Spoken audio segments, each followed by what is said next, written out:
Happy Monday, IB Nation Sports Talk. We're up, we're rolling. He's Vince D'Addario. I'm Sean Stiers. Busy NFL draft weekend. Did you pay much attention to the draft this weekend? I didn't hear a whole lot from you. I think probably past maybe Thursday or Friday. Yeah, that's fair. Because I didn't watch any past that. Okay. I watched the first 9 picks very closely because that affected the Bears, and they had 1 and 9, and I didn't know if they were going to move out of that 9 spot or what they were going to do. But obviously, they ended up picking Rome Odunze, which is a great pick. And so I watched that, and then on Friday, track meet in Warsaw. So I missed the vast majority of Friday night because Warsaw is over an hour away. And then Saturday was my youngest son's birthday. And so we were kind of doing birthday stuff, you know what I mean? And so I kind of missed Saturday as well. Okay. So here's the thing though. I really dig the first round. Obviously it's got the pageantry. It's got the, the booing of the commissioner and all that stuff. So I watched the first round. It's got everything but a good pace. Yes, that's fair. I mean, it went on until after midnight. Yeah, which was ridiculous to get 32 picks to take. I thought it was hilarious. I thought it was hilarious that, they had 275,000 people there downtown Detroit. But as soon as the Lions made their pick, those people, 90% of them were out of there. There was nothing but litter in the streets and 10 people standing up by the stage after that. No, there might have been more than 10. You know what I'm saying? They cleared fast, man. They cleared out fast. Well, I mean, but they did set a weekend record for the draft. So hats off to Detroit. 700,000 had a big fans football event up there before, Well, so I guess they've hosted a Super Bowl, but I mean, 700,000 fans is a lot of people to watch what we watched. I mean, would you go to a draft? Is that something that you would do? It sounds incredibly boring to me. I've thought about that, and I don't think I would because I've always thought that it would be interesting to cover it, but I heard someone on another podcast late last week who was there, and apparently if you're there, like covering it from a media perspective, you really don't see anything. They've just got you kind of sitting back, in some room away from everything. Room. Yeah, so you're not by the crowd and the atmosphere and any of that stuff. And it's if you're gonna be there and you're gonna be in the mosh pit or whatever, I mean, you gotta have some beverages and keep it lubed up. And for a long time, by the way, I'm too old for all that stuff right now. I can have a couple beverages back in my lawn chair or whatever, but I'm not I'm not staying on my feet for 5 hours. Let's put it that way. I mean, the one nice thing about the draft is you don't have to really pay super close attention the entire time.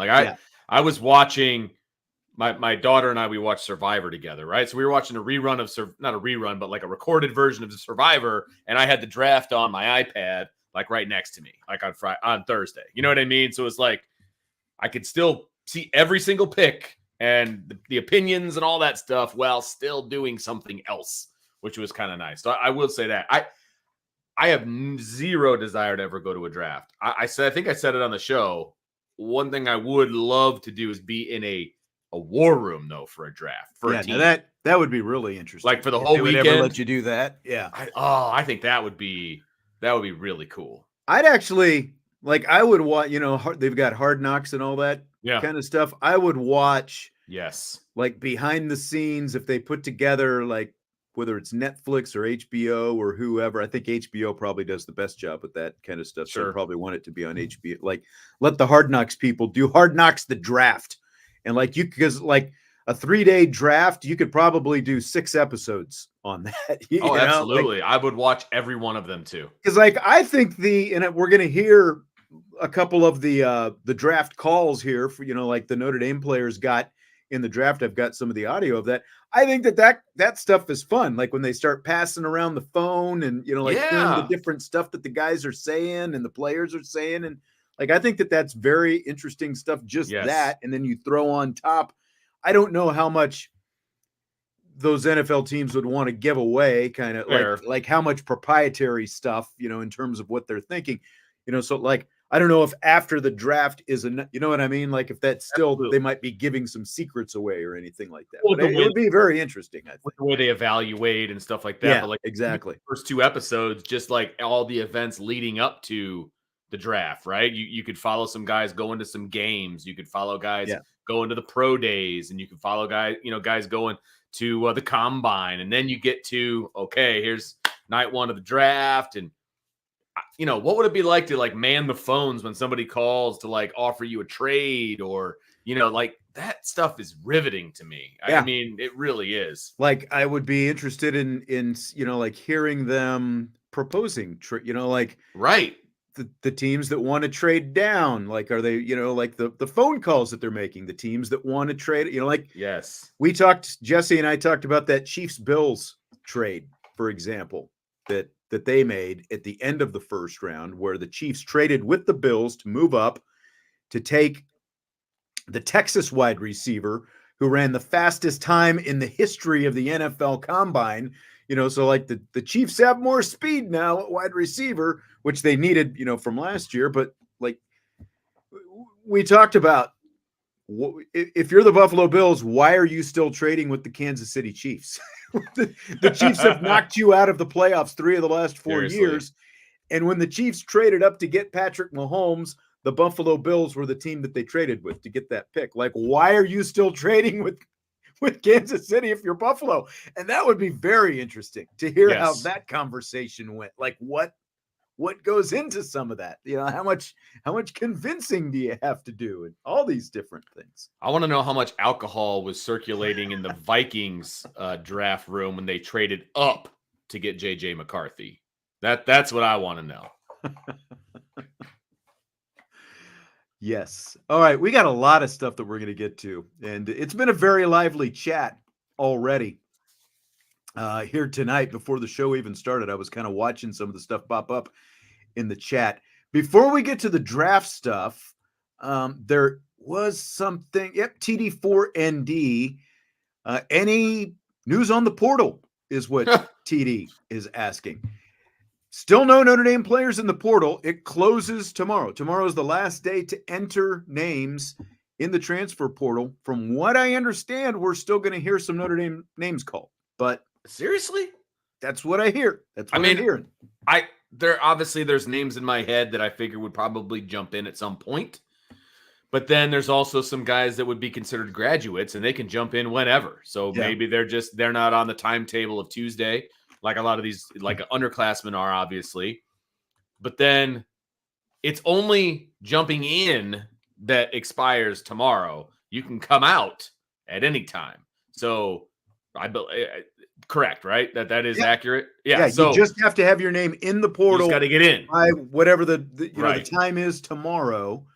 Otherwise, if your name is in by tomorrow, like teams can still contact you until whenever. And as you said, you can still pull your name out of the portal at any time. That's true too. So. But I'm thinking like, Notre Dame going and getting guys to come to Notre Dame, that can still be an announcement that comes at some point. They don't have to have that all figured out by Monday or by Tuesday, excuse me. Yeah. So there's still going to be people coming. Like Notre Dame still doesn't have a punter. They need more. Oh, you're saying, corner.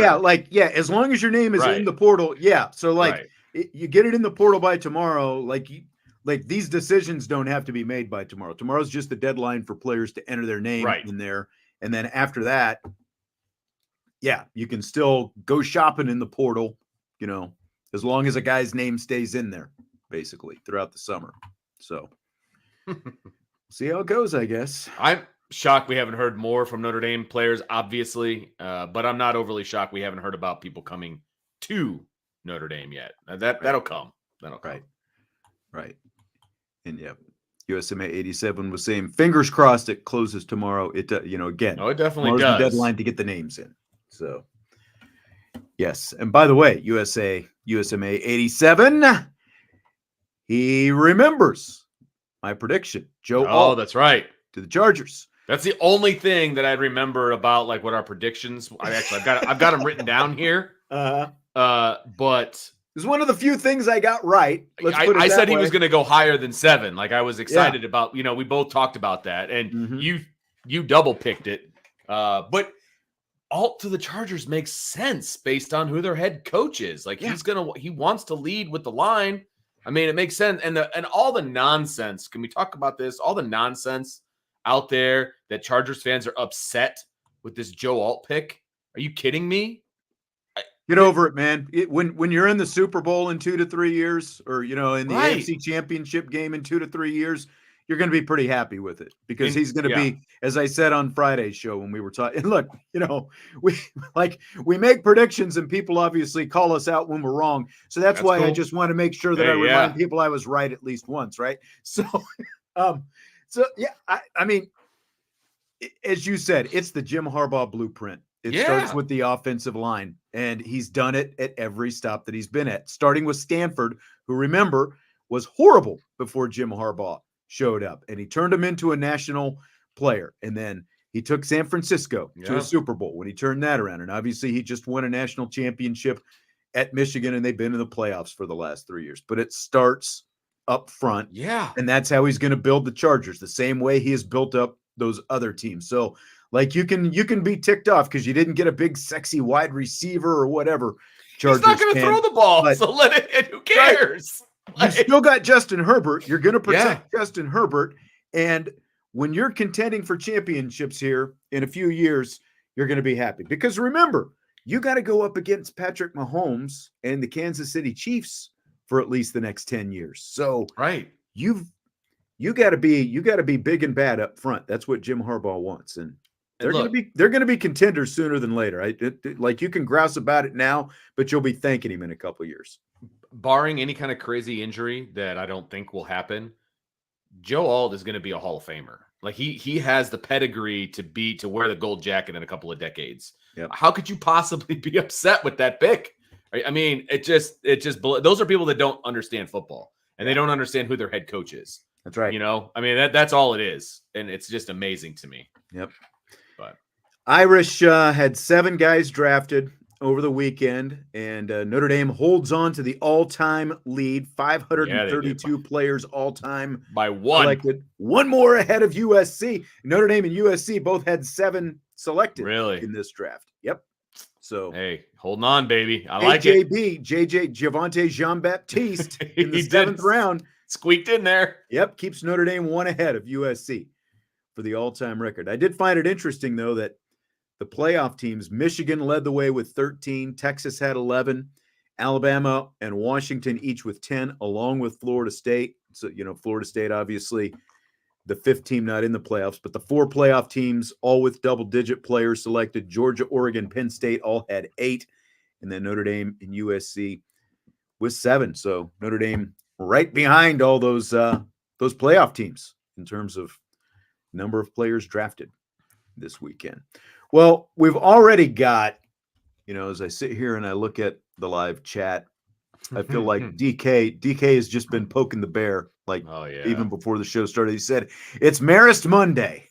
He said, nice topic for the show. I was surprised Marist slid up to the 3rd round and sneakily stole a 3rd round draft pick from Dallas. Where was it? There was somebody, it might have been DK earlier as well. There's a super chat in there. There it is. Somehow the super chat didn't get started up, but thanks for the super chat, DK. He said, did Naomi film the embrace between you and Jesse when Marist's name was called in the 3rd round? And I'll tell you what, this is I don't want to crap on Marist because, I mean, he's a good guy. Right. Dallas obviously valued him, but this was a shock to me because, we were sitting there Friday night and we were definitely watching the draft, and what's his name? Blake Corum from Michigan, the running back, because we were like, it's like, okay, we need some running backs to go here. because we're thinking third round. The Cowboys are probably looking at a running back because they needed a running back. They got a couple offensive linemen already. They got the defensive end from Western Michigan. And so we're like, come on, we're rubbing the rabbit's foot. It's like we're doing everything that we can. We're just like, Audric Estime, come on, make it happen. And of course, it did not happen. No. This was, let me just throw it to you because you're much more like obviously follow Notre Dame. I don't think anyone who follows Notre Dame was expecting to hear Marist Liufau's name go in the third round. I mean, I predicted the 6th. So not that my predictions mean anything, but just watching his film, if you look again, that's the part about the draft that's kind of frustrating as far as the television version, right? They show all the highlights of these guys, and every single player that they show looks like a first round pick, okay, because of their highlights. And if you watch Marist's highlights, he jumps right off the screen. I mean, there's no two ways about it. You're showing all the exactly. And you would think when you're drafting somebody that you watch full games, you watch the good, you watch the bad, you watch the ugly, you watch all of it. And the problem for me with Marist is the ugly tends to outshine the good. And that's a problem. Especially when it comes to play diagnosis.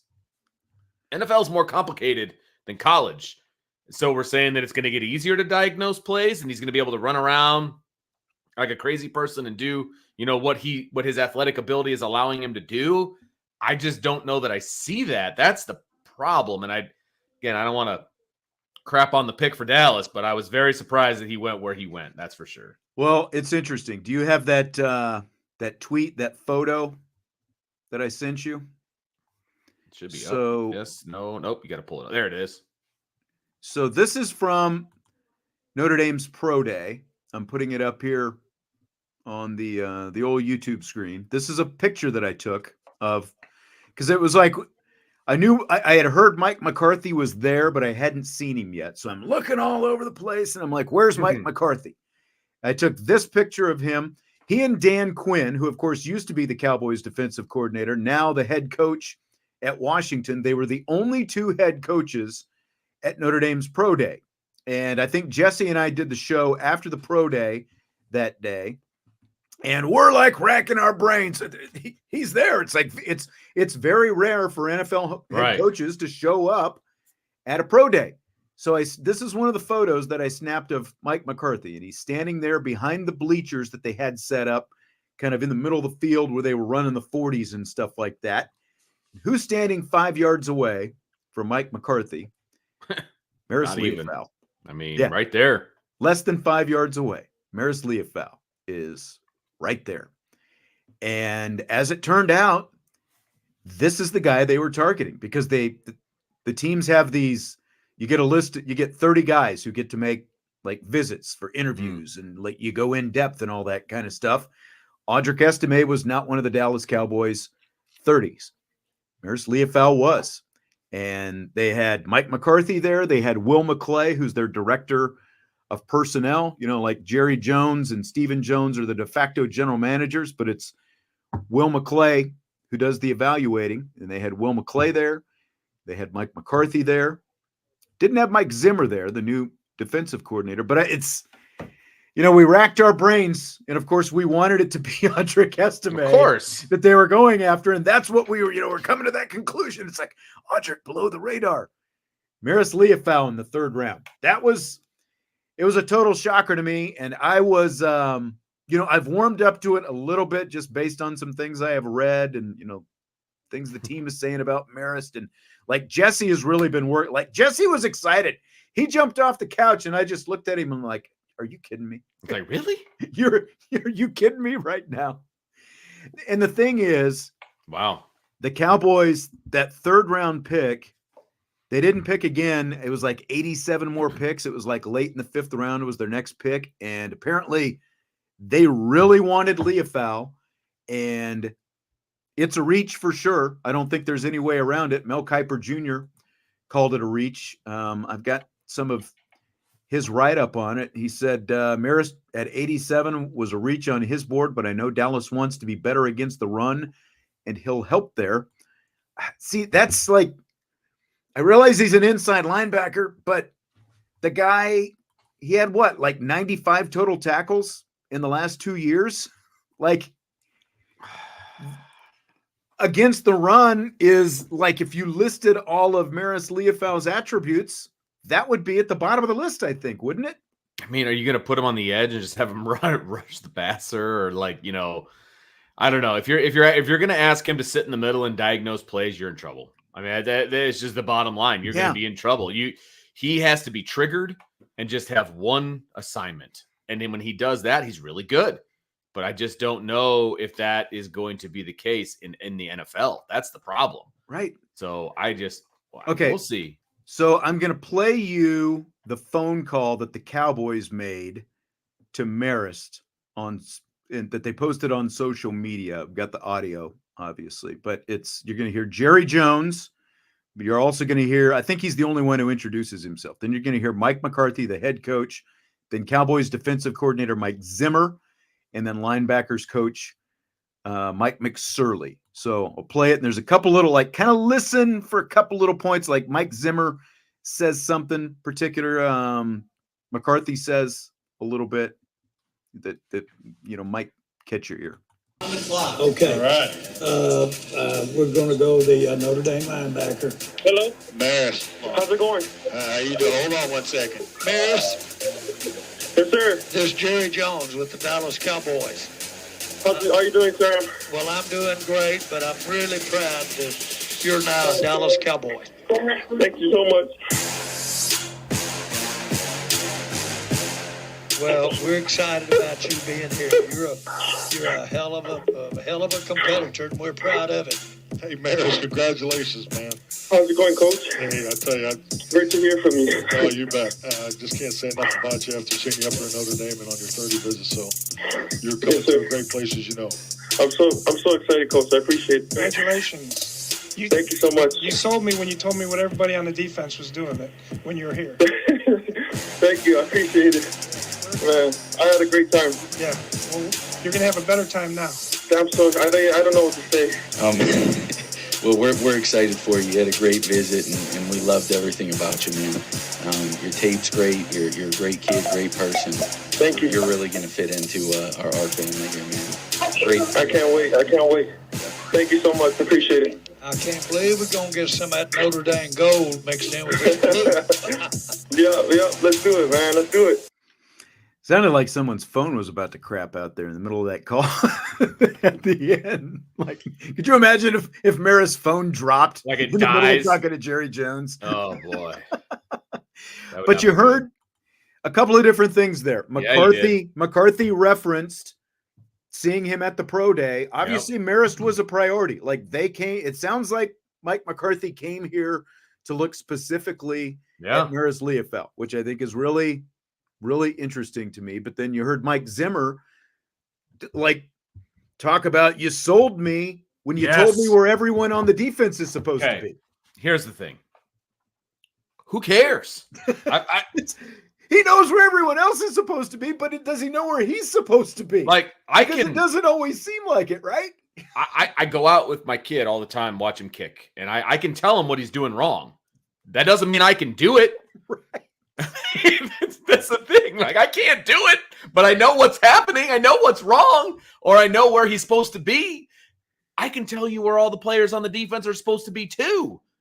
That means he might be a good coach. That doesn't mean he's a good player. Like, if that's what sold him, I mean, granted, he's just talking to him. It's like, what are you going to say when the phone comes to you? It's a cool thing to say. I get it. But look, they used a 3rd round pick on him. Yeah. That's a guy you think is going to be a starter relatively quickly. Man. Like, and again, like, Mel Kiper talked about how I think he gave Dallas a B- maybe for their overall draft, and they did well with their first 3 picks. They traded down, they got the tackle from Oklahoma they wanted, and they got a 3rd round pick, and they turned that into an all-conference guard from Kansas State. So they've got most likely 2 starters on the offensive line, which they really need. It's like, okay, you nailed that, but they still needed a running back, and they never drafted a running back. And again, like Jesse and I are sitting there with that second pick of the 3rd round that they got, thinking, okay, they're going running back here. And obviously we wanted it to be Audric Estime, but not only did they not go for him, they took Estime, who I mean, realistically, I think they could have waited until that 5th round pick came around and got him in the 5th round, because it didn't feel like anyone else was nearly as high on Marist right as the Cowboys did. So, including most of Notre Dame Nation. Yeah. And so here's what Will McClay, their player personnel guy, said about Liufau. He's a linebacker that can rush, that can play stacked, that can play on special teams. He has 34-inch arms, adding that multiplicity into our defense and what Mike Zimmer wanted from that specific position. You see those things from the guy, and he does it at Notre Dame. He plays all over the field and can drop in coverage. The multiplicity and the number of things he can do at a high level was attractive. So that's what Cowboys player personnel director Will McClay said. Again, I mean, he had 44 tackles this year. He had 51 last year, so 95 tackles in the last 2 years. I mean, for like a high-end linebacker, you kind of expect that in one season. I realize, Notre Dame, like the tackles were pretty well distributed around the defense this year, but I don't know. It was a shock to me. I'm still pretty shocked by it. But as Jesse has tried to keep telling me over the last couple of days, I guess I can accept it if Mike Zimmer sees something very specific in Marist Liufau that he thinks can trick, because they are implementing a new defense there in Dallas with Quinn in Washington now. So if Mike Zimmer sees something very specific, I guess we'll see if that's what he gets out of Marist, because we know he's a really good athlete, but there are still, we've seen it game in and game out. There's still some holes in his game, but I mean, there's a lot of upside there, I guess. Well, I will also say, I think what Connor has to say here is very accurate. It says, I take that as Al coaching them NFL concepts. I do think that had a lot to do with it. Yeah. And I also understand, like it said he can drop into coverage. He can do all these different things. We saw in spurts him do all of those things. There's no doubt about it. He is super athletic and can run with a running back, on a wheel route or whatever, right? He can run with a tight end and cover a tight end if need be. He can do all of those things that you ask him to do physically. The problem is he's not consistent at it from a read and react situation. That's the biggest thing. There needs to be more consistency. Right. And even when he is in the right place, I mean, there have been times when I've watched him essentially kind of like just sort of fill up space, but it's like, come on, dude, keep pursuing. Make that right. actually make that tackle. Don't just be there. Make that tackle now. Right. So, but I do think probably walking in the room with NFL terminology and things like that certainly didn't hurt his case. You know what I mean? I'm sure that the coaches just loved hearing that. Yep. And that is an Al Golden effect. I mean, how many times have we heard that it's an NFL style defense, right? And it takes time to understand it and to, be good in it and all those different things. And I guess that, like as a rookie coming in the door, I think that does have to probably give him a leg up. Yeah. And they don't have a lot in that linebackers room right now. They brought in like one veteran and they were thin at linebacker last year. So, I don't think that based on he's not there to play special teams. Is that what you're saying? That's what I was trying to make my tongue say. Yes. Yes. He's not just there to play special teams, I don't think, this year. I think because I do think he'd be a really good special teams player in the NFL. I do think that. And he probably still could be. But the way you're describing the depth chart in that room, he's going to have to be more than that. Yeah. And we'll see if that actually. They were using safeties to play linebacker at the end of the year last year. Leighton Vander Esch retired because of his neck injury and all that stuff. DK says, reading and listening to this staff, are you still wondering why they can't get past the first round of the playoffs? I've never wondered, DK. I've never wondered. Never been a wonder for me. That's the best response ever. Never wondered. Yes. That was great. Blake Fisher kind of snuck into the second round. Yeah, he did. Super Did sneaky. it surprise you at all? Oh, yeah. I mean, I had Blake in the third because I figured he would be an early day 2 guy just because of his attributes, very similar to Marist, I suppose. I still think he needed another year of seasoning. I think he might have, I mean, based on the fact that he went in the second round, if he would have stayed at Notre Dame, he might have snuck into the first round just because of his athleticism and who he is and all of those different things. He could have been Notre Dame's best lineman, I heard going Kuiper into say that 24. today. Like, Kuiper thinks if Blake Fisher had stuck around for another year, he was probably going to be a first-round guy next year. And here's the thing. I don't know that we have question marks, or a lot of them, about the offensive line if Blake Fisher sticks around. Even if he stays on the right side, Jagasaw is going to be young, and he's going to make some young mistakes and things like that.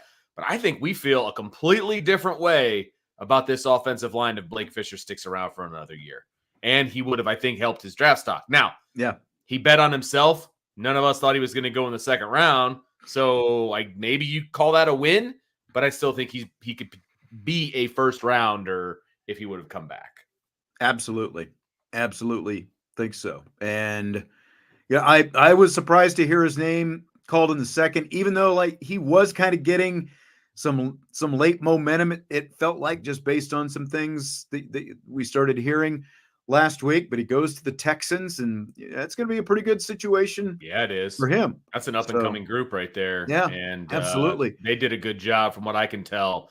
I am no draft expert, but I believe they had a pretty decent draft, and they're bringing in people in free agencies. I mean, their stock is definitely going up as far as the Texans are concerned, and obviously they've got the quarterback, so they're looking pretty good down there. I just don't think there were very many bingo cards that had Joe Alt.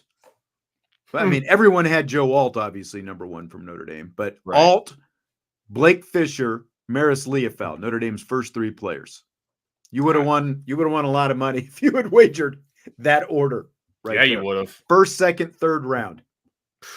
Because even Alt was a little bit of a surprise. Well, going spot because everybody had him mocked to Tennessee at 7. Tennessee number 7. That was in stone, it seemed like.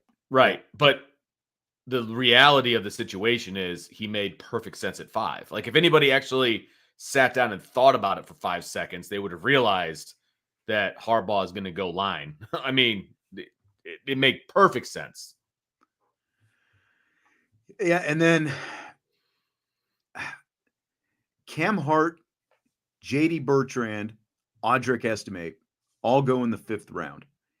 And again, J.D. Bertrand, probably not a complete shock. I still thought that might have been, a little bit high, especially when you look at Cam Hart and Audric Estime both going there as well. How much of a surprise? I think you said last week that you thought Cam Hart should be the second Notre Dame player off the board in the draft. I did. I feel like projecting out into the future, if we look back at the draft, I think he's the second most valuable guy that came out of this draft from Notre Dame. I know people got scared from his medicals and all of that, but I think he landed in a good spot, number one, and I think he is going to be a pro for a long time. I mean, I think he's really, really good, and just the medicals always scare people, and I get it, but I think he is going to be a steal. And I saw some people talking about his speed. I mean, the guy ran a 4.5. It's not like he was slow by any means. And he's not going to be, it's not going to be Cam Hart Island. That's not who he is. Right. But if he's in a predominantly zone defense, scheme and all that, can he man up on people? Absolutely. But he's going to be just fine. 4.5 is plenty fast enough to do what you need to do. And he's long and he's athletic. He'll be just fine. I think that there were some people who, I think the health was the biggest factor for sure. Just the injury that had to have been the biggest factor than anything else, because the other again, I saw some people saying speed, which again, I don't agree with. Now there are others who have looked at maybe, not quite as fluid as you want, getting his hips around sometimes, getting upfield, ability to find the ball, some of those kind of things.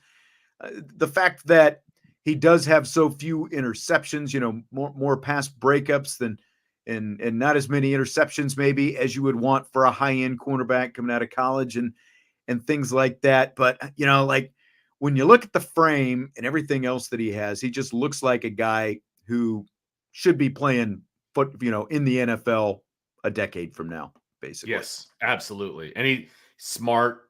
He's got all of the intangibles as well off the field. I just think he's going to be, like I said, you look back at this draft, I think he's going to be one of the more valuable picks that came out of Notre Dame. Here is the phone call that Cam Hart got from the Los Angeles Chargers. How's it going? Going well. How you doing? I'm doing pretty good. I got a coach in here. I don't know if you know him, but he's just banging on my head for us to pick you here. Man, I appreciate that. Thank you. You think I should listen to him? I think you should. You won't regret it. All right. He said we won't regret it. You won't regret it at all. We won't regret it. All right. Well, we got 2 minutes on the clock. We're going to turn your name in and make you the 140th pick of this draft, and you're going to be a Los Angeles Charger. All right, brother? I appreciate that. Thank you. Awesome, man. Well, congratulations. I'm going to pass you to Coach Harbaugh, all right? Yes, sir. All right. Congrats. Appreciate that. Cam, Jim Harbaugh here. What's going on, Coach? How you doing? I'm doing great. Super great. Super great right now. And my usual answer is pretty good, but right now I'm feeling super great. We are fired up to have you as a LA Charger. Hey, Chris. Appreciate that, Coach. Thank you. Chris O'Leary wants to say hello. What's up, baby? What's up, Dolly? Hey, congrats, man. You ready to work? I appreciate it. Let's get paid, but let's do it. No doubt, dog. We believe in you, man, and I know you believe in yourself, so just come here and do what you've always been doing your whole life, bro. Let's work. No doubt. Congrats, man. Appreciate it. Congrats. Enjoy it. And passing you over to our owner right now. That's good. Hey, Cam, how you doing? You doing good. How you doing? Good. John Spanos here. Just want to say congratulations and welcome to the Charger family. No doubt. I appreciate it. Thank you so much. Yeah, man. We can't wait to get you out here and enjoy the rest of the day and celebrate it like we are here. Sounds good. We'll do. All right. We'll see you out here soon. You going to the Chargers?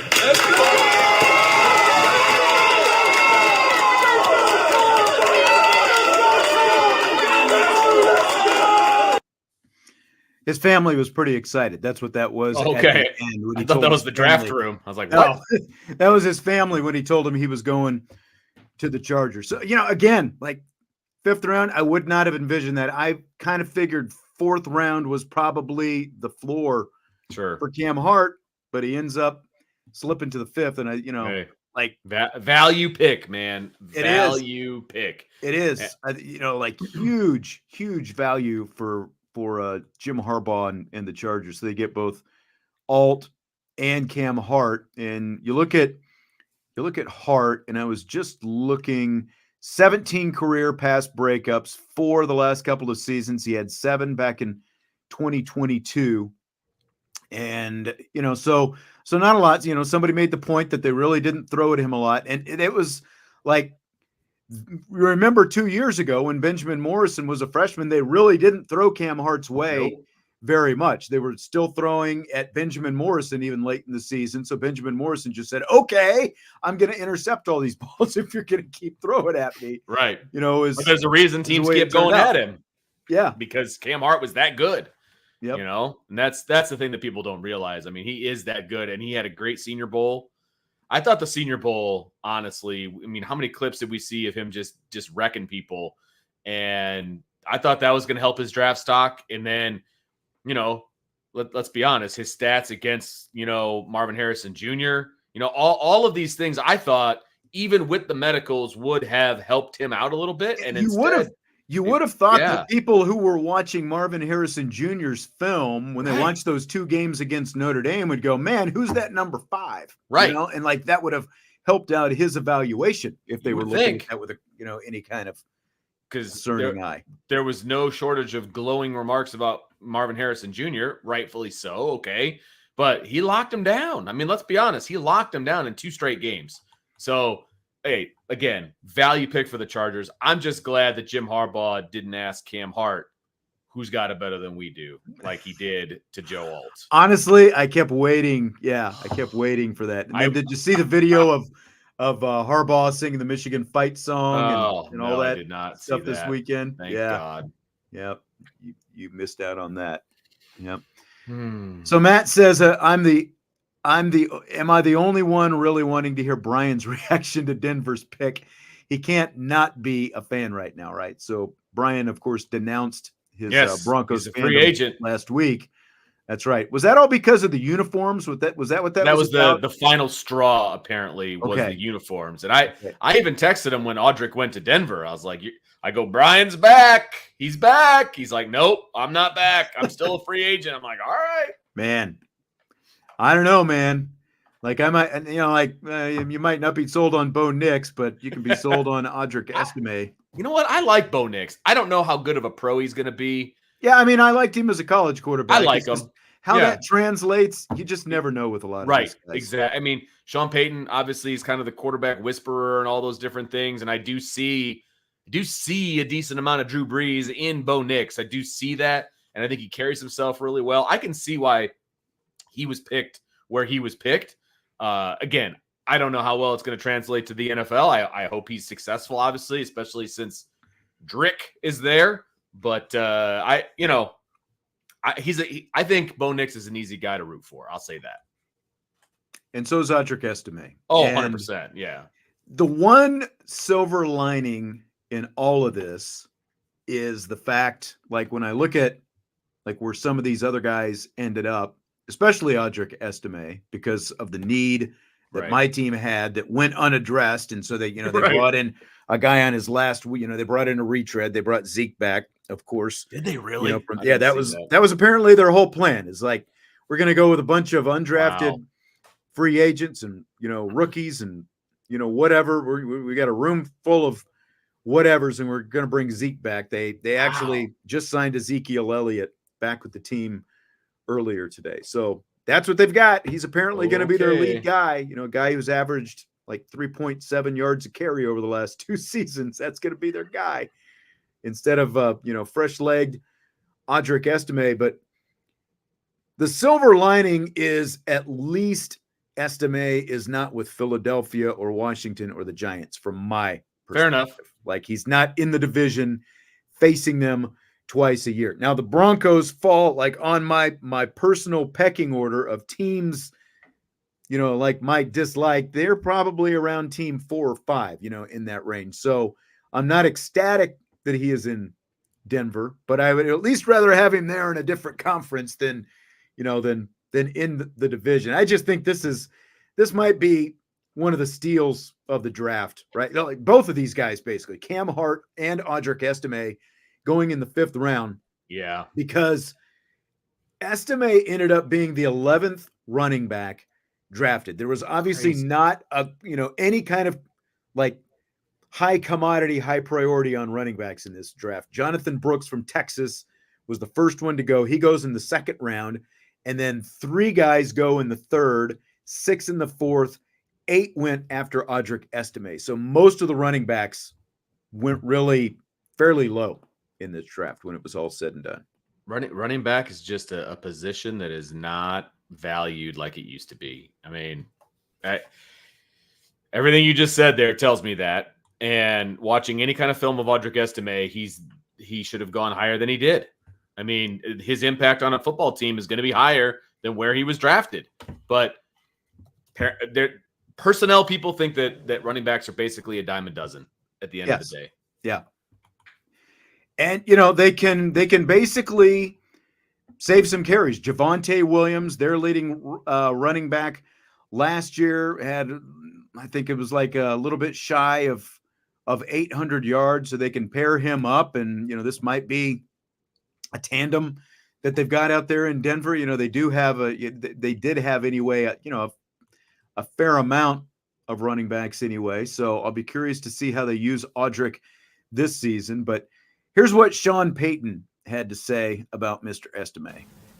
The first vision would be 1st and 2nd down runner. I'm always hesitant to just say someone's 3rd down. We'll kind of see how that unfolds, but he's strong. I think he has real good vision, contact balance. He was one of the higher graded backs after contact. He's a physical player, and we always try to look at comps, and I don't want to do that with him. But man, he is a 1st and 2nd down runner who I think is strong and has pretty good feet for his size, and played with a real good front, a pro type offense. So he'll have experience relative to the schemes, both under center and in the shotgun. And again, it's always difficult. A lot of times we'll have close friends and family ask, like, why'd you take a runner? You already have it. And it's like, this is an entirely different process that's really factored in with value, going into it a lot. All right, so there's Sean Payton. Antoine coming in hot. He's coming at me for Marist. Antoine, you might want to double check your information about where Audric Estime was selected, because I'm pulling up the database here right now, and I'm reading the order the running backs were selected in. Jonathan Brooks, 2nd round, 14th pick in the 2nd round. Trey Benson, 2nd pick in the 3rd round. Blake Corum, 19th pick in the 3rd round. Marshawn Lloyd, 25th pick in the 3rd round. Jalen Wright, 20th pick in the 4th round. Bucky Irving, 25th pick in the 4th round. Will Shipley, 27th pick in the 4th round. Ray Davis, 28th pick in the 4th round. Isaac Guerrendo, 29th pick in the 4th round. Braylon Allen, 34th pick in the 4th round. And then Audric Estime, the 11th running back selected, 12th pick in the 5th round. He was not the 3rd running back overall. He said he should have been. I absolutely agree with that, Antoine. He should have been a 3rd round pick. That's why we're shocked that he went. There was a lot of backs that you just named off that Audric is better than. I'm sorry. I think so too. I'm very shocked that he went. But again, the Broncos got great value out of him. So they're going to benefit from a lot of teams passing him up. And Audric, just like a lot of great athletes, is the kind of guy who's going to be motivated by the fact that he was passed up by a lot of guys. And I think that, I think we all think that he's going to have a really good career. And the fact that he does have a back like Javonte Williams there as well, that's like saving the legs, They can split some carries, and I can see both of those guys rushing for 700-800 yards or something like that. And Audric, obviously, the like a guy who can be their goal line type guy, that kind of thing. I could see that for a guy who scored, as many touchdowns as he did at Notre Dame. Antoine was saying, so your gripe with Marist is that he was the 3rd pick as if he drafted himself there. No, my gripe is not with Marist, obviously, on that. My gripe is with the Cowboys. Just like, Micah Parsons, was like shooting his mouth off about Michael Penix, and as if people were ripping Michael Penix for being drafted by the Falcons with that pick. People weren't ripping Michael Penix for the pick. They were ripping the Falcons for the pick. And I just, I would not mind having Marist Liufau if the Cowboys took him in the 5th round, which is, I think, to me, where his ceiling should have been. I think they overvalued him a little bit. Yes. They reached with the pick. As I said, and Antoine was asking about, we did touch on Ezekiel Elliott coming back to the Cowboys. As I said earlier, I would have loved to have seen Audric go with that 3rd round pick. But, again, based on where apparently he was valued by not just the Cowboys, but the league, that's not where he should have gone. But there were other running backs who could easily have been taken with that 3rd round pick. And then I think they still could have gotten Marist in the 5th round. But I think they reached because they were afraid that because they didn't have a pick in the 4th round and that 5th round pick was next, that's why they really Mike Zimmer. They panicked. Yeah. They really wanted him. And so they felt like they needed to use that 3rd round pick on him. I hope it works out, obviously, because it's my team. And again, it seems like Mike Zimmer has a very specific idea of what Marist Liufau can do in his defense. So again, I'm hopeful that it works out that way and that Mike Zimmer can bring all of that out of him. But as we were talking about earlier, Vince, it feels like the fact that Marist has already played in a pro defense for a couple of years, went a long way toward, the Cowboys and their evaluation and what they thought that they could get, out of a guy like Marist Liufau, who is very toolsy and has a lot of things, but there's still, the one upside in this is there is still a lot of upside. There is still a high ceiling, I think, for Marist because he didn't come to Notre Dame as a linebacker. He came to Notre Dame as a defensive back and a guy who'd played some receiver, I think, offensively in high school. So I think that there is still a lot of ceiling still for Liufau. And the question is going to be, can Mike Zimmer really get that out of him? And can he get it out of him quickly, considering the draft stock and, in the investment that they put in Liufau by taking him as high as they did? Yeah, no, absolutely. Again, he's got lots of tools. And ask any NFL coach, ask any coach, period. They'll be like, I can get more out of him. Like, he's got the tools. I can make him into a redder linebacker. I can get him up to the level that we need. You know what I mean? Like, and I'm sure that's what the Cowboys staff thinks as well. They see him flash. They see the highlights. They see what he can do. And they're like, we can make him more consistent. I hope they're right. I do. For your sake too. and his sake, I hope they're right. I think you're exactly right about the fact that they wanted him on the team. He probably would have been a 4th-round pick for them. But they decided that they don't have a 4th. Well, they didn't decide that. They don't have a 4th-round pick. Yeah. They didn't think he was going to make it all the way down to the 5th. So they reached. 100% a reach. And I guarantee you they would tell you that too. Now, look, one of the write-ups that I saw today, they talk about his 4.64 40 time, which is in the 70th percentile. Everybody loves that wingspan that he's got. I think maybe they've fallen a little bit in love with his arms. Marist has got the arms, Captain America, as they were calling J.D. Bertrand down there in Atlanta.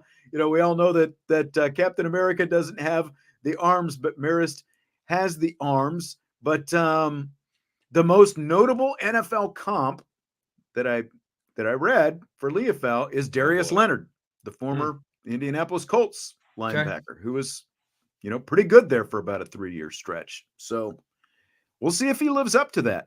I don't know. Like, I think a lot of people are really puzzled by this pick. Everybody who follows Notre Dame. But, again, the Cowboys sent Mike McCarthy and their player personnel guy up here. And they really valued Marist Liufau.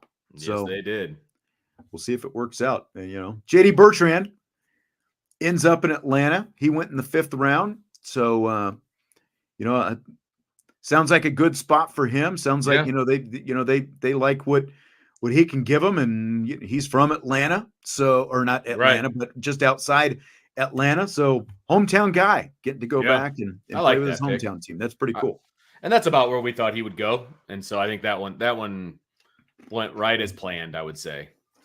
And John Baptiste, look, I don't know what's going to come of him, but from a Notre Dame perspective, the fact that a year ago, if John Baptiste, had declared for the NFL or tried to make a go for it in the NFL, he doesn't get drafted. I don't even think that's an opinion. He wouldn't get drafted. He came to Notre Dame and he developed. Played well. And he played really well, and he got drafted. Now he's going to have to prove it, because there were some questions about, some of his weight and up and down and things like that in the, like Senior Bowl and the draft process and all that different stuff. So he needs to get to work.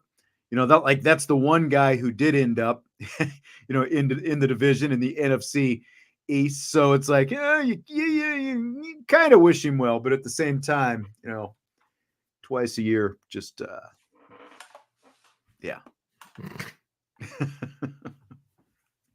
just stay away. Stay away.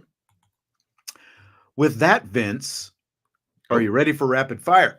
Yeah, I am ready for rapid fire. I will get rid of the screen that I was about to share. Whoop. Oh, do you have something you wanted to throw up there? Well, you had talked about the one undrafted free agent. Well, and we're going to lead off with that. So you actually can have that. Fault. You can have that ready to go, because we talked about the guys who did get drafted in the main segment. Now, Gotcha. We're going to start off with the most significant Notre Dame guy who did not get drafted, Sam Hartman. And I saw this question posed on our Champions Lounge. Good question. It's a great question. Week. Do you think Sam Hartman hurt his draft stock with his play at Notre Dame? This is a question from someone on our Champions Lounge. He said, had Sam entered the draft last year, I believe he'd have been a 5th or 6th round draft choice. For him, it was still a great decision to come to Notre Dame, cash in his pocket via NIL and name recognition. But was it a good draft decision? So what do you think about that, Vince? I think that's a great question. And I had to sit and think about it for a second. And here's what I came up with. I think he's at the poster is actually absolutely correct that he probably would have been a 5th or a 6th round pick because he was a stat totaler, right? I mean, he had success in a gimmicky offense, but he had success in it, right? There wasn't a lot of negative things to say about him from a scheme stand. I mean, it's not his fault he wasn't in a pro style offense, so there was no bad film of him in a pro style offense. It was him all the time in the gimmicky offense. Now, you can make judgment calls about his arm strength and things like that, and that's fine and all true. But I think coming to Notre Dame, while positive for him off the field, on the field, now he's got negative tape in a pro-style offense.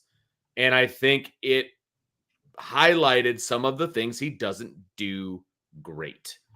And it probably did knock him out of being drafted. Now, at the same time, he got one hell of a deal from the Commanders as an undrafted free agent, which a lot of those guys don't get. And for whatever reason, they obviously believe in him and they were happy with him as an undrafted free agent, signed him to a great deal. But I think he prevented himself from getting drafted because of the way he played and because of, putting some of that negative film on, negative play on film. And now all the scouts had that. They could have speculated before. Now there's no speculation. It's facts. Okay. Does that make sense? Yeah, no, it does. It does. Go ahead and grab that screenshot. And I'm going to throw it up here because this is another guy who showed up at Notre Dame's pro day. His name is Cliff Kingsbury. Yes. Who is the offensive coordinator with the Washington Commanders, hired by Dan Quinn after Quinn got the job. And this is at the end of Notre Dame's pro day. This photo that I took up here on the screen, it is Sam Hartman chatting with Cliff Kingsbury. And now, look, there was an Eagles coach who went over and was, chatting with Audric Estime after Estime's workout and stuff like that. So just because you talk with a guy doesn't necessarily mean anything. But I did find it interesting that, again, I think Kingsbury was the only NFL offensive coordinator at this pro day as well. And the fact that he spent a few minutes talking with Sam Hartman at the end, and then, that pretty good free agent contract that Sam Hartman ended up with. And, like we were saying a couple of weeks ago or whenever it was when we were predicting where these guys might end up, Sam Hartman was actually in a pretty good situation, I think, that he didn't get drafted because he got a $20,000 signing bonus and a $225,000 base guarantee from the Washington Commanders. So it definitely does seem like Cliff Kingsbury, maybe kind of a la what, Mike Zimmer, when we were talking about Marist Liufau, there's something that Cliff Kingsbury sees in Sam Hartman that he thinks would be a good fit for him. And that's what happens with some of these free agents is when you don't get drafted, you actually have a say in where you go. And the situation is pretty good. And they signed up Sam Hartman pretty quickly.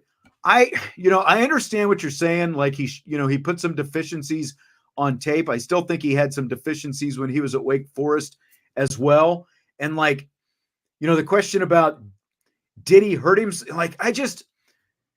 I don't know. He at least showed that he could play in a pro style system. I don't know that he was really going to benefit that much, coming you could say that he was rated as a 5th or 6th round guy last year, but 14 quarterbacks were drafted in last year's draft. 11 quarterbacks were drafted this year. And Max Duggan, the TCU quarterback, went in the 7th round last year. So that's a guy who played in the national championship game and still went in the 7th round last year. And, this year of the 11 quarterbacks drafted, 5 went in the 5th, 6th, or 7th round. So I think once you start to get into those later rounds, it's kind of a crapshoot, and it's a matter of, does this team, specifically, have an eye for this guy and that kind of stuff. Right. So I still think that Sam Hartman at least helped himself a little bit by getting out of that slow mesh offense. And, just the fact that he played against USC, how much did that help him? The fact that Cliff Kingsbury probably saw him on film and saw him in person in that Notre Dame USC game. I don't know. I said all along, I think that when you're kind of at the level that Sam Hartman is at, and you have a question, of the arm, and you've played in that gimmicky system for 5 years to begin with,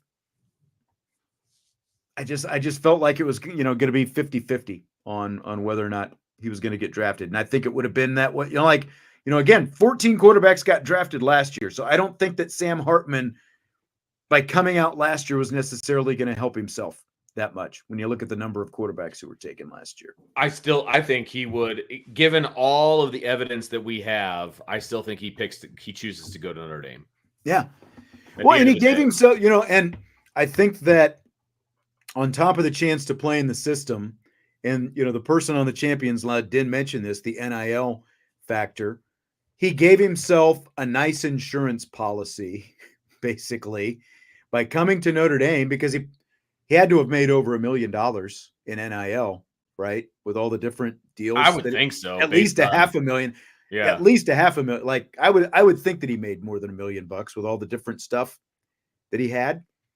So if that's the case, like you set yourself up with a nice little nest egg just right there, and you put yourself in a pretty good position so that even if you didn't make an NFL team this year, you were going to have a pretty good financial. Oh yeah. You invest that correctly, you're in great shape. Yeah. Like, I'm not saying he can retire, but I am saying he's going to be in great shape moving forward. If you invest, you get somebody who knows what they're doing, as far as investments are concerned and all that stuff. Like I said, he would choose to go to Notre Dame 10 times out of 10, I would think, regardless of the outcome, the win-loss record, all of it, because of what happened off the field. Like, I think that the free agent deal that he got this year with Washington, with that kind of guaranteed money, I don't think he was going to get that if he goes undrafted last year. I agree with. And then when you add on top of it what he got in NIL from Notre Dame this year, he obviously was not going to get that from Wake Forest. He would have probably got something from Wake Forest, but I think that he probably got he probably got 10 times at Notre Dame what he was going to get in NIL opportunities if he had stayed at Wake Forest. So I think the whole thing adds up to a pretty good situation. And the fact that they gave him that much guaranteed money, probably, it means that he's going to be around for at least a year, if not a couple of years. Potentially. I think he's going to be a backup for a good long time. And I think he could be the number 2 in Washington. Marcus Mariota is nothing special, folks. I don't know. I mean, I think May's probably going to start. Marcus Mariota's on his way out at this point. All he gives them is some experience. Right. Like he gives a veteran presence. He's a veteran to help the young rookie come along. And I'm sure that that's probably why they signed him. And Sam Hartman will, most likely start off as the practice squad quarterback. And if things work out the way they plan, Mariota will probably be gone next year, and Sam Hartman will be the number 2 by next year. Absolutely. And that's a great spot to be in. Right. Clipboard holder in the NFL you're making a lot of money doing that, folks. Yep. Andre says, what would he have looked like if he was under Tommy Rees's play calling? That's a good question to ask. I mean, Andre, and this is nothing against you, my man. This is not a great question to ask because he would have looked exactly the same as he did before. I mean, the play calling wasn't a whole lot different under Jared Parker as it was for Tommy Rees. It was the same offense. So I don't think it would have looked a whole lot different. He still wouldn't have been able to read the defenses he wasn't able to read. I don't think it would have changed anything. Yep. NH says, I think the Indy thing helps out more with his ambitions post-football. I mean, he's set himself up with a great network of, like that Notre Dame. Like, look how close he and Marcus Freeman are. Like, right. You could easily see Sam Hartman coming back and being on Marcus Freeman's staff at some point in the future, just based on the relationship that they had this year. I mean, they were hanging out at basketball games together. It's true. Good point. DK says, come on, Sean, do you know how much hair like that costs to maintain? Maybe not. I know this one was a shock to you, but coming at you. When I was Sam Hartman's age, I didn't have the beard, but I actually did have like a full head of hair. Like when I let it grow out, it didn't look it didn't flow exactly like Sam Hartman's, but it was kind of a mop up there. Actually There was a time that even people who have hair like this had hair, believe it or not. Oh, that's great. All right, Vince. So this is a question I've seen pop up a few times in the last week. Is Fighting Irish linebacker Kingston Viliamu Asa more like Manti Te'o or Jalen Smith? Well, it's a really good question. I think he's probably a little bit more like Manti from an in-the-box standpoint. You know, Jalen wasn't asked to play in the box per se. He was kind of a will, you know, kind of did some other things. Now, I do think that KVA is a little bit more athletic than Manti was. Manti had great instincts, and it appears that KVA does as well. I just think Jalen was just an athletic freak, and I don't think KVA is that. And so he probably falls someplace in between, which is a great place to end up. This is like, you know, closer to Manti. Like, they were two great linebackers. Right. So, like, it's a good place to start if, you know, like if you're comparing him, you know, right away. Like, Jalen did walk in the door and start right away as a linebacker, which to me is a pretty big accomplishment right off the bat. And we haven't seen a guy at Notre Dame come in and do that. I don't know that, again, like as we've talked about before, I don't know that Kingston is going to be starting right away, but I think he's going to play a lot this year. Sure. But you always get that question, like, if you could combine this guy with this guy, you'd have the perfect player. And I do think that Kingston is a little bit of a hybrid of the two, because he is, you know, he's like Manti was like the ultimate old school, you know, like Mike linebacker, like the Mike Singletary mode, you know, like that kind of guy, like box, you know, plug the middle, C gap to C gap kind of guy. I think that, you know, obviously, you know, what, like Jalen Smith never got to use like where they played him at Notre Dame. Yeah. He never got to fulfill his true potential. Yeah. He wasn't coached. It was a bad scheme. I mean, there was so much bad there. Yeah. Right. Right.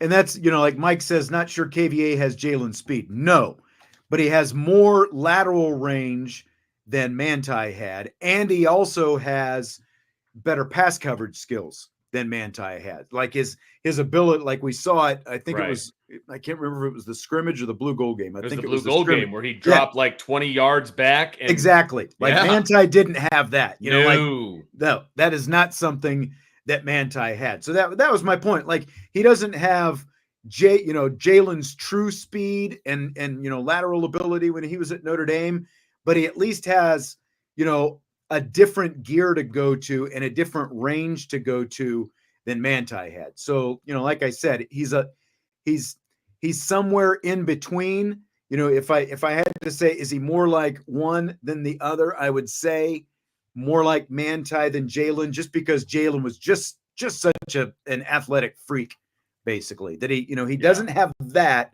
Right. But to me, he's somewhere in between, and that's still a very good thing. Yeah, absolutely. You can definitely see traits from one to the other. Here's the other thing, though. I do want to see him play some Notre Dame games before I start completely comparing him to those two. I mean, those two are two of the all-time greats at linebacker at Notre Dame, like two of the best to ever play the position. KVA is a really good player, no doubt about it. But let's give him some time, just a little bit of time. Let's see what he can do. Yes.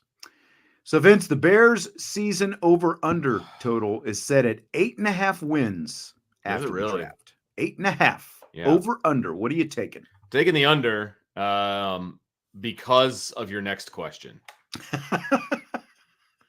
So you want to hold it? I'll just. I like that. I like that you're teasing the next question. Yes, I am. I mean, they don't have an overly difficult schedule. They will play the 49ers. You know, they're playing the NFC North. They're playing the NFC West. They do have two playoff teams in their division, though, you know, with the Lions and the Packers. So, you know, that's going to be tough right away. Sure. You are breaking in a rookie quarterback, no matter how good he. I've got to say, the Vikings have JJ McCarthy, so I mean, they're going to lose at least 6 games right there to all the NFC North. And look, I'm not sold on Matt Eberflus as a head coach. That's fair. this is a make or break season. Oh yeah, for him. And like, if it doesn't work out this year, then all of a sudden you're also, as much as people wanted to be excited about Ryan Poles, you've got to start looking at Ryan Poles and some of his judgment. And I realize the ownership has a hand in that as well, but I'm not completely sold on Eberflus. So I am taking the under. Andre is saying, Andre's good, come on, man. Andre is in. He's saying over and the playoffs. So you're saying at least 9 wins and the playoffs. They're going to be better than the Lions and the Packers. Yeah, both? I think that's a little bit of a stretch, unless 3 teams from the division are making it. And that's a lot to put on a rookie quarterback. Yeah, that's tough based on who, the fact that they're playing the NFC West and there's playoff team. I mean, yeah, that's tough. Yeah, Mike says he's got the Bears 10-7. Okay. All right, so my next question, fill in the blank. The Bears drafting Iowa punter Torrey Taylor in the 4th round is blank. That it's indicative that the front office also thinks that the under is happening because the offense isn't going to be able to move the ball and they're going to be punting a lot. Let's get a guy who's got a big leg who can get us out of these situations. Look, I actually sat down and we all know what Iowa is, right? We've talked about it a million times and they're the punchline of every offensive collegiate, joke that you can come up with. That means he punted a lot, right? And there's literally highlights of him out there that I sat down and I watched, and he's a very, very talented punter. Would I have used a 4th round draft pick on him? No. Was he going to get drafted? Probably, yes. Probably not in the 4th round. But you must think you're going to be punting a hell of a lot to waste that kind of a pick on the punter. So that's where I'm at with that whole thing. I want to see. Hang on just a sec. Let's see. I want to see how many punters. There was a lot of place kickers taken. Him. He was the only punter. The only one. Yeah. Only punter selected.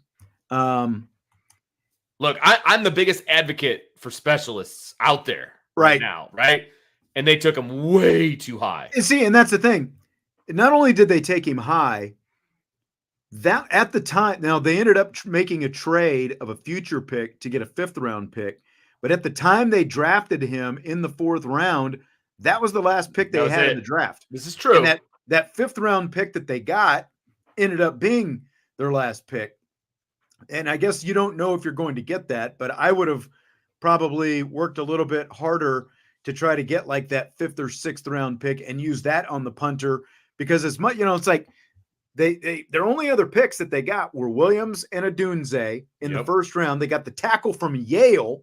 Yeah. Think about that. A tackle from Yale was their other pick. And they were basically talking about like, look, this is a big guy, this Yale tackle, but like, who's he going up against? He hasn't really been challenged against any, legit, so it's like, there's still a lot to find out about him. And then you use a 4th round pick on a punter. Now, the punter did set an FBS record with a 48.2 yard average last year. So he's got a big leg. But like you said, it's like if you're making that kind of investment in the punter with a 4th round pick, sure seems like you're saying you don't think your offense is going to be very good this year.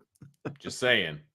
Somebody said they drafted a punter last year. After you just drafted those 2 guys at the top. Somebody said they drafted a punter last year. Is this something you can look up accurately, or is that is that going to be tough? It's okay if you can't. I think I can probably find out relatively quickly. Hang on, because if that's the case, if they've drafted a punter 2 years in a row, that's ridiculous. Like, and I have no problem taking a specialist, like a late round flyer or something like that. A kid that you think is good. Okay, fine, no problem. It's easier to do that than maybe do some research on a position player. But man, 4th rounder. Like, it's not Sebastian Janikowski, all right? Like, I don't know how I feel about that. Yeah, let me see. I'm trying to – unfortunately, this database that I have, like, it's got all the picks. It doesn't let me sort. Like for last year. Like, this year's is still sortable, but I think once it goes into the archive, like, I'd, have to kind of dig around and stuff like that. So I can't say for sure if they took one last year, but 4th round pick on a punter is pretty high. Okay. So, well, hold on. Here we go. Here it is. DK is saying they took one in the 4th round last year. They certainly did. Well, They did. And wow. No, that was this year. Okay, I'm sorry. That was 24. Why does it give me 24? I asked for 23. Come on, man. Brutal. All right, anyway.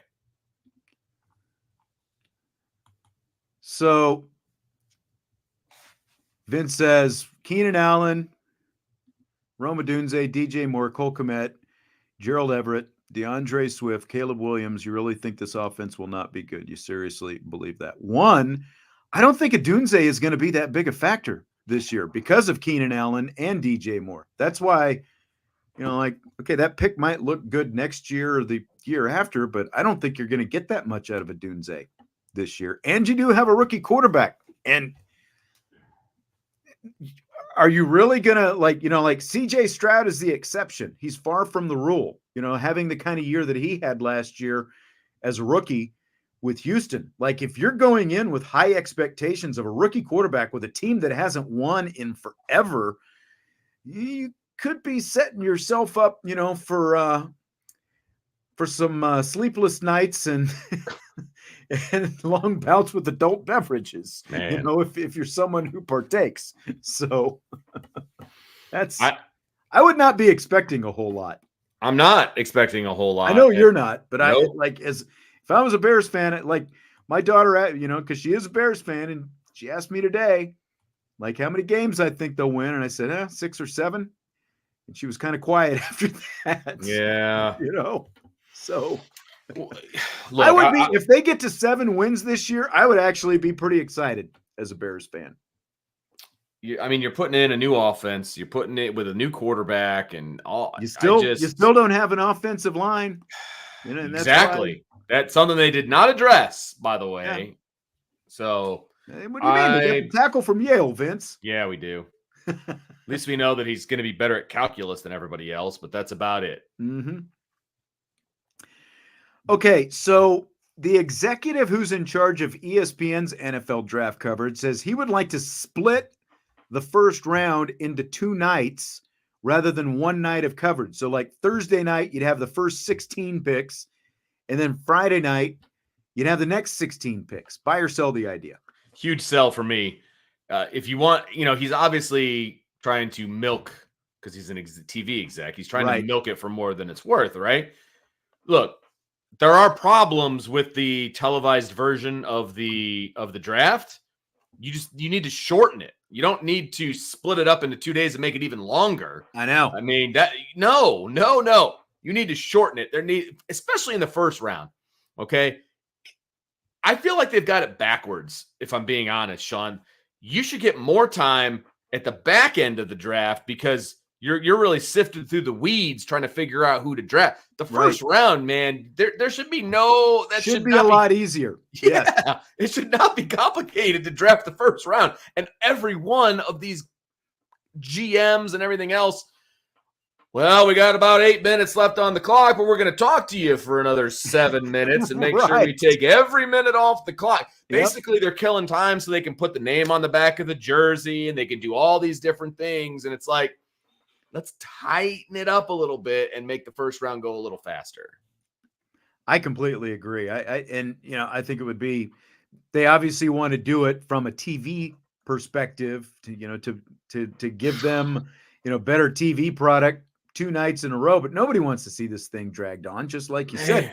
And the other thing is the teams that would be picking from 17 through 32 would have an advantage because they get an extra day to kind of regroup after the first night and, start working more deals for the next day and all that different kind of stuff. So no, it's a big sell for me. There's no way I would want to see them split it up like that. No, it'd be horrible. Horrible. It's bad enough I was falling asleep and I'm trying to keep my eye. I'm watching it on my iPad in bed, trying to stay up. And that's the thing, because as a fan of a team who is picking toward the end of the first round, as it was, and if you're a fan of any of those teams, draft them from 20 to 32, you're just like, come on, gosh, get through this, keep it moving. I want to see my team pick. And for 99% of humanity, they got to go to work the next day, and we're Right. up past midnight. Right. And it got worse as the weekend went on. Like, I don't like Saturday toward the end of the draft. It's like, are you really taking another commercial break? It seemed like they would make like 2 picks and take another commercial break. Oh, yes, they would. Give me a break.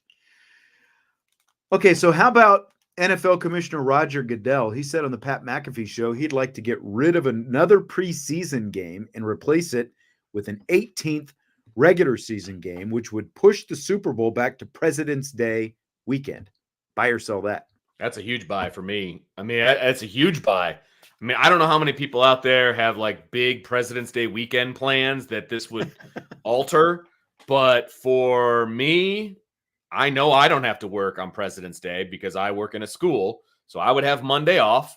It would be glorious. You could sleep in, watch the entire game. I mean, I get it from a player standpoint. They probably don't want to play 18 games. I get it. And it is what it is.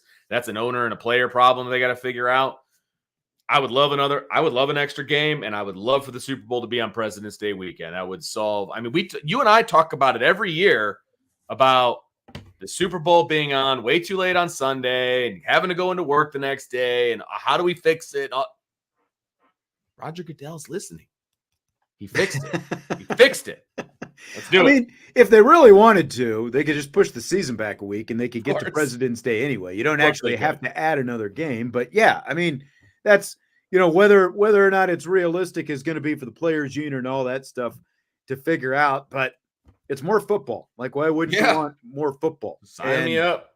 Like you said, anyone who works for, like most schools and government, agencies and everything else have President's Day off. And that's why they're like, you would actually get that 3-day weekend that everybody's talking about. Of course, again, you could actually solve that by just playing the Super Bowl on a Saturday instead of Sunday. It's not like you're forced to play it on Sunday. You're not going up against anything else because college is over, the whole deal. Like the college football national championship's already been pushed to Monday because of the NFL. Right. So I'm wondering how that would kind of work as well, by the way. But yeah, the more times that we can have these big time events on a day before a day we don't have to go to work, the better off we are. Yep. Just give us more football. Nobody's going to complain about it. Nope. I mean, most people aren't. Nope. Not me. I will not complain about more football. Bring it on. And he's been thinking about it. So I think that's fantastic. And this isn't a new thing that he just like came up with on that show. So, I mean. By the way, I was watching a little bit of the Pat McAfee show this afternoon, and they announced last week that Belichick is going to have a Monday segment during the season, Bill Belichick on Mr. the McAfee Grumpy Pants show. Wow. Yeah, Mr. Grumpy Pants. And McAfee had Roger Goodell on his show for the first time on Friday up there at the NFL draft. And on today's show, they had Goodell and Belichick sitting down together answering, kind of doing a little rapid fire type thing. Wow. Like they had these cards and they were going back and forth. And apparently, there's sort of been an assumption that those two guys hate each other or something, but they had them sitting there at the same table on the McAfee show. I thought that was interesting. How did he do? How did Belichick do? He was pretty good. Okay. He, on Thursday night, the first round, because they were doing a draft show on Thursday, there were times that it was a little bit awkward because it's Bill Belichick and he's 72 and he's hanging out with kind of a, like group of stooges who are, like throwing out F-bombs exactly and everything That's else. Because it was on YouTube. It wasn't even on cable or anything. But, and like one of the guys was doing a Mel Kiper impersonation the whole night, so there were a couple times where Belichick kind of looked like, what the hell am I doing here again? But he was enjoying himself. And he told this story about how when the Patriots traded for Randy Moss, he called up Randy Moss to tell him that they had traded for him. And Randy Moss hung up on him twice because he didn't believe that it was really him. He thought it was somebody pranking him. That's so funny. Like he was telling this whole story about that. And, so it was, I felt like it was, especially since it was just on YouTube and it wasn't on, ESPN or any network or any of that kind of stuff. It was a nice little warm up for Belichick to kind of feel his way through it. So I think he's going to end up being better than a lot of people think, and he's going to be on the Manning cast next season on like every week or every he's time not they going to do be. it? I don't think he's going to be every week, but Okay. select Manning casts he's going to be on Interesting. as well. Yep. So it's obviously part of his contract that he came up with, all these different ESPN shows that he now has to be on, which is very interesting. Speaking of coaches without a job, I thought Nick Saban actually did a good job with the draft coverage. I don't know if you watched any of his stuff. I did not watch much of that. Okay. I thought he did a good job. Just a little bit. I was actually impressed with how much he knew about a lot of these players. Now, there's plenty of editors out or, copyright people that can help you. But yeah, because apparently what they told him was, because I don't know, did he do the whole weekend or did he just do that? I think he just did like the first couple of nights, right? Like yes, he did not do Saturday. Right. He didn't do Saturday. And what they told him was, you really only need to know like a little bit more than 100 players or something like that. Because that same ESPN guy that I referred to, with the split the night, I heard an interview that he did on the Richard Deitch Sports Media podcast. Gotcha. That's where that came from. And he said that they told him, look, it's really only a little bit more than 100 players that you need to know. And Still he said, a lot of players. He still did like he was asking for film and stuff like that on like 120, 130 players or something. Well, and here's the thing.